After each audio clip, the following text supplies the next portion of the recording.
2, 1. That says we're live. We're live, man. You don't know the struggle. It is real. So, man, a lot of you guys, this is going live on our Facebook page, and then I'll put it on the podcast and YouTube here down the road. But today, man, I'm super excited because Home of the Hustle, man, we're all about making shit happen, beating the streets so hard. This is where you get built for the potholes. And I love that we've been able to connect with some athletes out there that are, man, they're in the grind, they're in the hustle, they're making it happen, no excuses, and taking responsibility for their future and getting shit done. So that's why today I am super pumped to have Bubba Pauli on here, professional supercross racer, professional supercross team owner, manager, all the different hats. So Bubba, thanks for being on the show. Yeah, thanks for having me on. So, speaking of that, we connected through Supercross, and one of the first things that I want to say is, how honored and how impressed I am that you saw our product, which is, the cold brew coffee, the get shit done coffee, and a lot of people in your shoes would be like, hey man, how about you send me a case of coffee or something? And right off the bat, you just got online and you paid for it out of your pocket. So, man, thank you so much for that. Heck yeah, it was. I always like doing stuff like that, and I saw your platform, and it was probably a couple weeks before I actually pulled the trigger on that. And I was just like, man, I like the image that this brand presents, and I never spoke with you or nothing, and I saw your post and this and that, and I was like, I'm gonna get some of that. All the guys on my team are drinking coffee and stuff all the time, and we're always staying in Airbnbs, and it was kind of getting random stuff. And I looked on your website, and it was like I think $12 or something for the one bag. So I was like, yeah, that's easy. We'll get that. And then I think you wrote to me right after that, just after you saw that I got some there. So that was yeah, that's cool. I like supporting anything I can, and doesn't cost much more to support a small business, and goes both ways, and now we're here, so that's pretty cool. Yeah, all the way. And that's something that, I've been in business almost 20 years through other industries, and relationships go so far in business versus just profitability. You got to have profitability, you got to make some money, you got to eat. But really, businesses built on relationships and just showing up have been really kind of the best business that I've found. So going into a little bit of your background, so who is Bubba Pauli, and where do you come from? From Edwardsville, Illinois, just east of St. Louis, Missouri. So here in the center part of the country, not too far away from you in Kansas. I think maybe 5 or 6 hours or so. But yeah, professional supercross racer, team owner. A lot of hats I wear with that, and then also a manager at Double Eagle MX, new training facility just north of St. Louis. So now their Supercross season's over. I've been spending a lot of time over there and helping those guys get grinding over there. So it's been super busy, but man, I love the sport, and working my whole life to get to the professional level, and still racing professionally and giving back on another level it's really cool. So can't complain at all where I'm at. That's all the way awesome. It's like, what's your background? Do you have like any business, college, or did you grow up in a business family? Because I mean, there's a lot of people that maybe go out and race and they aspire, to put it in the main. Like, folks don't realize how tough it is to not even qualify, for like a supercross main, but let alone make it into the main or the heat races. So what is your background that led you to kind of get into the business side of racing? Yeah, so I grew up. My mom's a nurse, and my dad, he owns a lawn care business, so small business, and he was a grinder, and he had some people working for him, but he's out there working every day himself too. So so I learned a lot just from being around him. I've helped him with his bookwork and stuff. I understand he's pretty old school with it. Very far from modern times, but the way he runs things. So we're transitioning into always evolving the business to being up to date. But yeah, so I definitely learned a lot from that. Started riding when I was 10 years old, and my dad didn't race or anything. He had some motorcycles and stuff throughout his life, but he wasn't a rider or anything by that means. Um, I started driving when I was 10. Wanted to race, it was a passion of mine, and worked my way through the ranks. My parents supported me, as an amateur like anybody else, to get to the level and turn pro. I was 18, 19 years old, and at that point, I was like making a little bit of money, and each year that kind of went by, I was like, man, if I want to keep doing this, I'm say early 20s now, I need to figure out a way to make money. Yeah. I was like, we need some sponsors to help out. What's the best way to do that? Need to have a professional image. And then 2018, me and Michael Kaiden put together a team effort. We had TXS Productions as our title sponsor, and we played the part of the whole team. And but from the outside looking in, it's like, hey, you guys look like a team. You match. You show up to the races together and everything. And we used my Sprinter van, and we had everything looking good. But going into the next season, Michael was kind of starting to transition out of pro racing. Him and his wife were, moving forward, having family and stuff. So I kind of took it, full on by myself, and put a couple other teammates on the team, and really hunkered down as far as the business goes. At that point, I was like, everything has to run through the team like a team, have structure like a team, and every year we've grown a lot.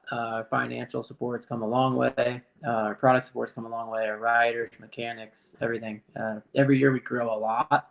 From the outside looking in, it might not look like a lot, but internally, everybody that's part of it, the riders, mechanics, like I said, we're all receiving things that in support that even some teams with semi trucks don't have. We don't have that. We operate on a van and trailer, but we take up the same amount of space in the pits. We put a lot of effort and money into making sure we look good. And that's how the team effort came about it. I realized that I needed to, find a way to financially go racing to where I can do it as I'm growing. So growing in age. That's kind of how that evolved. And you mentioned, main events and stuff. And obviously I race the 450 class now. Haven't missed an event since I missed one in 2016. So I've been all 17 rounds since then. It's not easy. I made a handful of main events in the 450 class, and I didn't make any this year. So that was a tough pill to swallow. But it's racing. Nothing's guaranteed. You got to fight, and this year was definitely tough for numerous reasons. But we'll get into that later. Yeah. Well, and so for folks that are watching this and maybe haven't been exposed to the world of like motorcycle racing, motocross, supercross, the league, the series that Bubba's talking about, it's the premier league in the world for this type of event.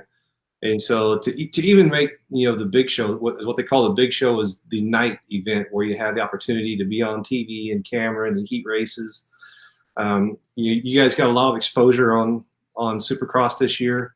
And so I love what you're talking about because, it's kind of that it's not even fake it till you make it, but it's act as if. You have a vision and, faith in action. It makes a lot of things happen in life, and with us, like, as you can see, if you're watching this on video, you put on a podcast, our headquarters for Home of the Hustle is my basement. But the imaging is not where we're going to be. That's just where we're at right now. So I love what you're doing. And one of the things that really impressed me is like what you're saying. So if you go to like Bubba's Instagram page or you follow them anywhere, I love your setup, like your canopies, the sidewalls, the bikes, everything looks and feels like you are, a really big financially backed team, but me understanding, the startup entrepreneur process and everything, I can understand there's a lot of moving parts there. So how do you find time, to be a high level athlete and then also do the marketing and the business side of the thing? That's a very good question. Still trying to figure out how to manage that all. Like I said, you're always growing every year, every day. Every day's a new day. So got to try to figure out better ways to do things. like I said, yeah, I do the majority of everything, but I do have a lot of people that help out as well. I have good people in my corner and people that I've reached out to, people that reached out to me. Ryan Kuntz helps me a lot with a lot of management stuff as well. He's a former Supercross racer. He's been helping us out the last 2 years now, and um, we've worked together really well to help kind of keep growing and making sure we're rising to the next level every year, every race. Like I said, the mechanics and everybody as well. I had Phil and Jake coming in this year full time. Had some part-time mechanics here and there as well, but Phil and Jake, by the very early on this season, they were both new to the team, and I trusted them. I'm pretty strict with the way things are handled. The presentation, the way things are done, the order, structure, organization, and those guys picked up on that right away. And I saw that, and I can read people pretty well, and I know that they were trustworthy, and so they took a big load too.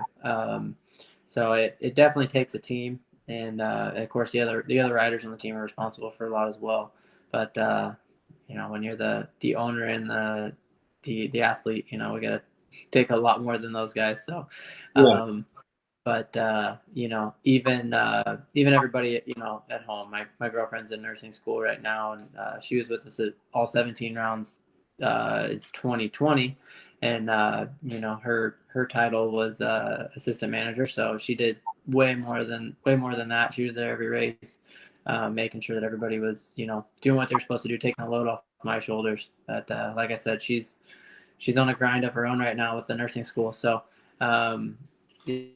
it's always had to evolve and adapt and make sure that people are around, and my parents as well. I mean, when we're traveling around the country and we come through the Midwest, it's like the team is kind of based out of their compound. So got a track out back, and they're willing to house the whole team. We got 2 international guys this year. Phil's from Canada and Juan Cross from Spain, and Logan's from Ohio, and Jake's from over Missouri. So we got people all over looking for a place to call home whenever we're traveling around. So definitely, like I said, everybody on every direction, every level plays such a huge role in making the team come together.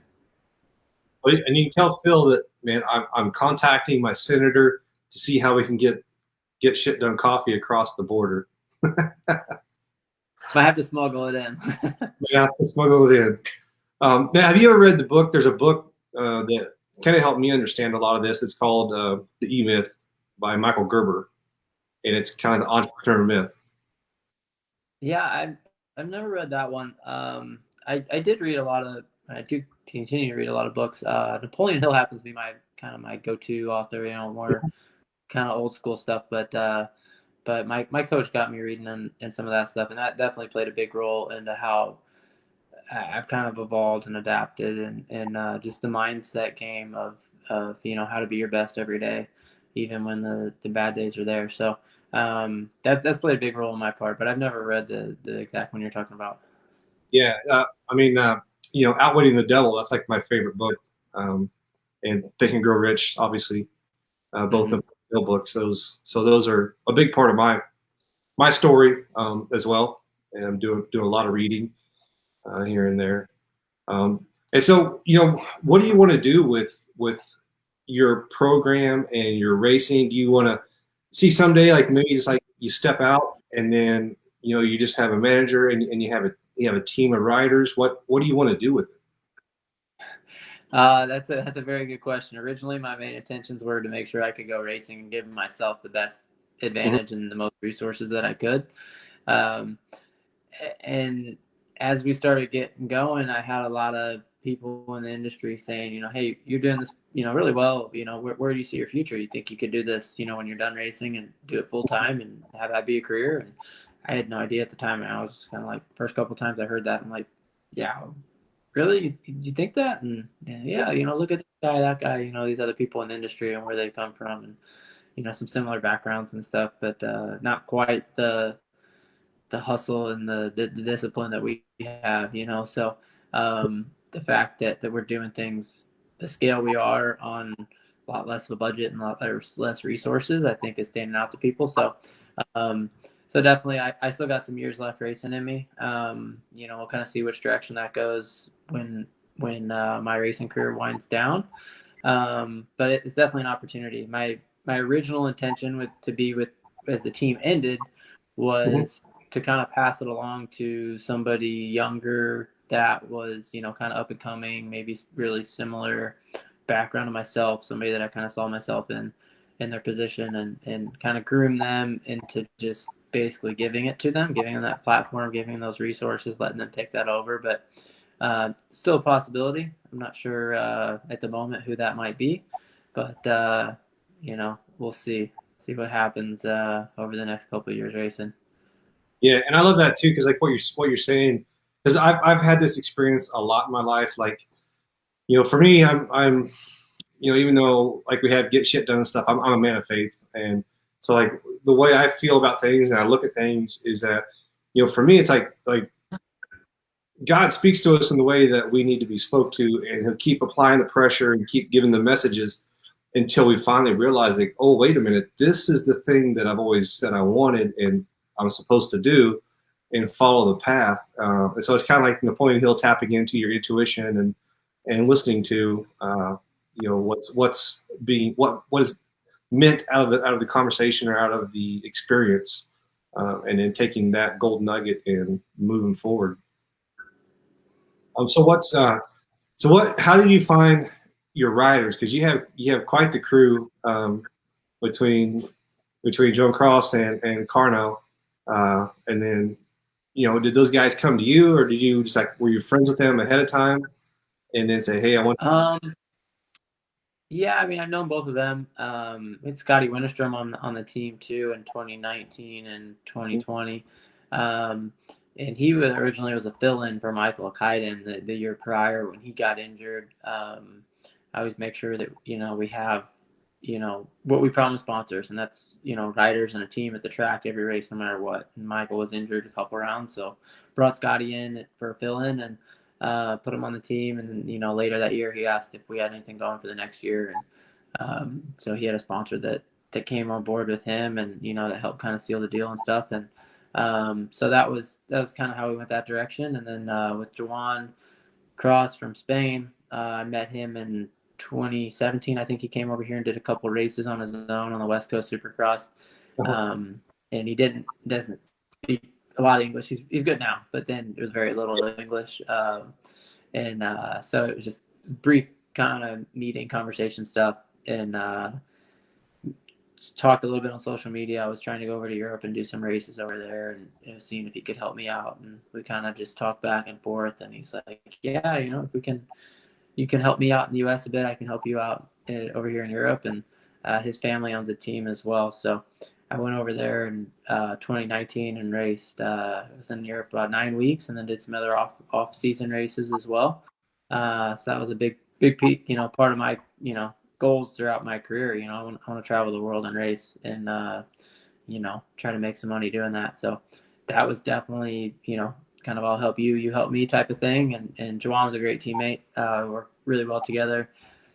Brought him back 2020. Unfortunately, 2020, everybody knows what happened. So I was supposed to go back to Europe, and obviously there's no racing. So that kind of sucked. And you know, he was Juwan's a fighter. You know, his goals, and this year he finally made 2 450 main events after quite a while of trying. So it's cool to help him get on that level. And like I said, 2021 was his third year with us, and Logan came on the team this year as well. So I know Logan for a while. He was with another Kawasaki team, and I was talking with him, and a little bit he came and trained at my track a little bit here and there. And, you know, I started telling him what we actually do with the team and our support that we offer, and I had no idea. So you know, I was like, yeah, this is what we're doing. And he was just, you know, kind of mind blown at the sport level and the resources that we have from such a, you know, say a smaller scale team. So it was way more than what he was receiving. So so yeah, man, you know, you get good results. I liked him as a person. His personality is way different than mine, and Juwan's as well. So I thought that would be, you know, good to kind of tap into different audiences, I guess you could say, as far as sponsors go. So Juwan definitely has the international pull. And Logan, his audience seems to be, I don't know what you say, the kind of the younger kind of, I don't know, Or just the Gen Z. younger. Yeah, the kind of group. And for me, like, most people kind of say it, I'm pretty straight edge, and so definitely different audiences. I thought that was good for marketing and sponsors and the team and everything. So I was like, hey, we could put together a good team with good riders that all get along well together, that can train and travel together. And it was a good season. Logan finished 10th in points in the 250 East. It was his career best by far. 7th place was his best finish in the main event. Made the East-West shootout here at the 450 on the opposite coast. Like I said, Juwan made 2 main events. He never done that in the 450 class. He's a 4-time Spanish Supercross champion, and he's raced MXGPs, full seasons before. Rode for Bud Racing over in Europe, so some big teams, and he had a lot of experience. But to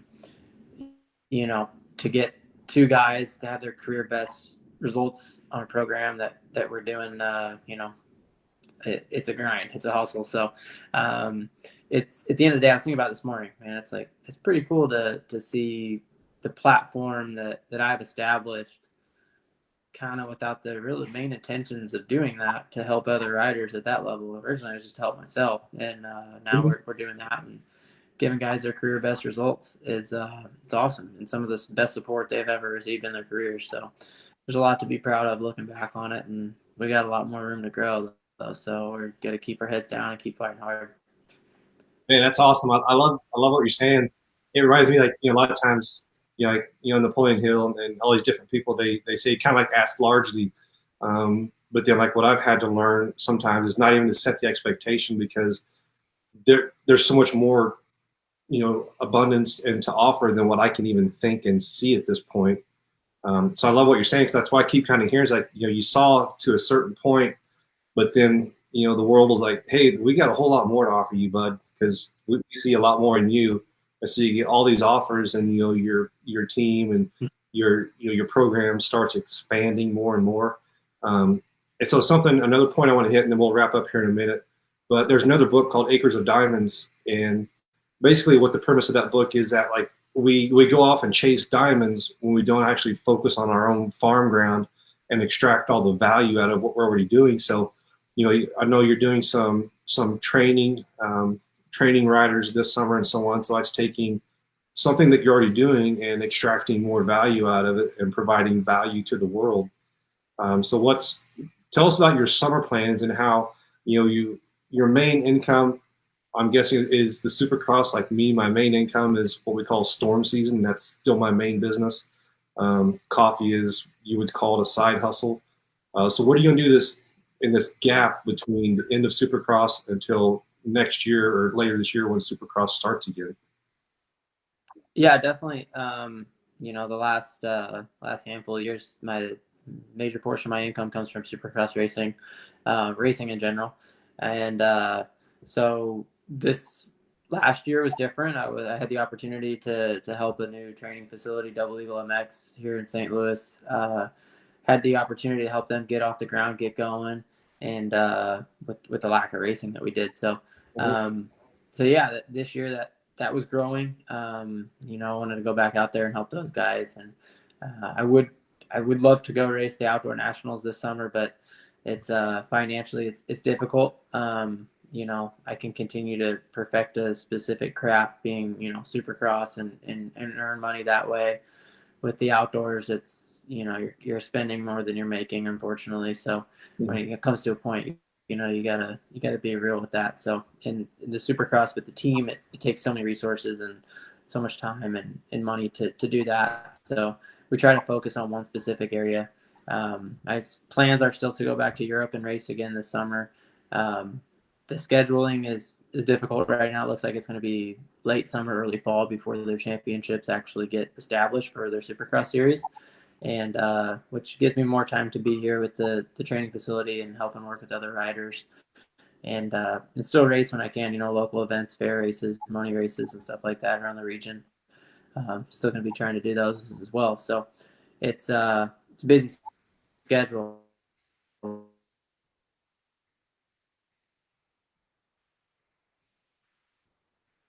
we've been at the track the last few days. So, but at the end of the day, it's so rewarding, when you get a text message from a parent or rider or something saying how much you helped them today. Yeah. In a single, say even just a few hour session, it's like you change their aspect as a rider. And to me, that's the ultimate value in it. Yeah. We need to earn money, but at the end of the day, you're changing their day, changing their lives ultimately, if you can. And that's what I enjoy doing. Man, I love that. I think I did a post or a video the other day about basically, the commodity here is coffee, but what I'm really selling is inspiration, and permission. So like guys like yourself, you're kind of selling permission. Like, hey, look at me. I did this too. Hard work, beats talent when talent doesn't work hard. Just go out and beat the streets and make it happen. So I love that and I appreciate that. As we wrap up here, who would you like to thank, your sponsors and people that help you get to where you're at now? Yeah, definitely. I mean, there's such a long list of, people that have helped us out. And obviously, like I said, from the beginning, my parents and my family, friends, my girlfriend and everybody that was, before we were anything, not to say that we're something, but before we were anything, the people that are always there and they'll be there in the end. So definitely them. As far as our team goes, all the personnel, the riders, mechanics, all the sponsors, madparts.com, Jones Pro Cycle, Double Eagle MX, Numara Technologies, TXS Production, and TXS was there from the beginning with the team effort of this, and he's there with us every year. As the team's grown, he's continued to be part of the team, and I mean, Top Secret Designs, and there's so many different sponsors that have been there the whole time, and they can continue to make us look good, make us perform well, give us the resources we need. We're trying to do our part and making sure they get some return on what they can do, and to help them continue their business, and but I really feel like the support that we get is it's unbelievable. The people backing us, year in and day out and year to year. It's what allows us to go racing and live our dreams and chase our goals. So definitely can't do it without everybody involved. All the way. And we just got some Nomura Pistons top end kits for my kids' bikes. Yeah. I don't know that I ever saw them until like I started seeing them on you guys' stuff. And you're fueled by Home of the Hustle, Get Shit Done Coffee. That's right. So where can people find you at to follow you and support you on social media and so on? Yeah, so Bubba Pauli on Instagram, BUBBAPAULI. Same thing on Facebook, YouTube. Got a channel going. Not a whole lot of content on there. Working on that, but yeah, our Supercross team is sxraceteam.com. Believe it or not, that URL is not taken. So try to keep it simple and sxraceteam.com. Go check us out. Our Instagram on the race team is intl.sxraceteam. So International Supercross Race Team. Yeah, try to keep some content up on that stuff and keep interaction with people and have people follow along our journeys. Man, that's awesome. So much. I appreciate your time, Bubba. I appreciate your business and being able to, I guess you would say, partner or provide you guys with a product as well. Heck yeah. It's happy to be a part of that. All righty. Well, thank you so much. We're going to end this now, and then we'll put this on the podcast and on YouTube and all these different channels.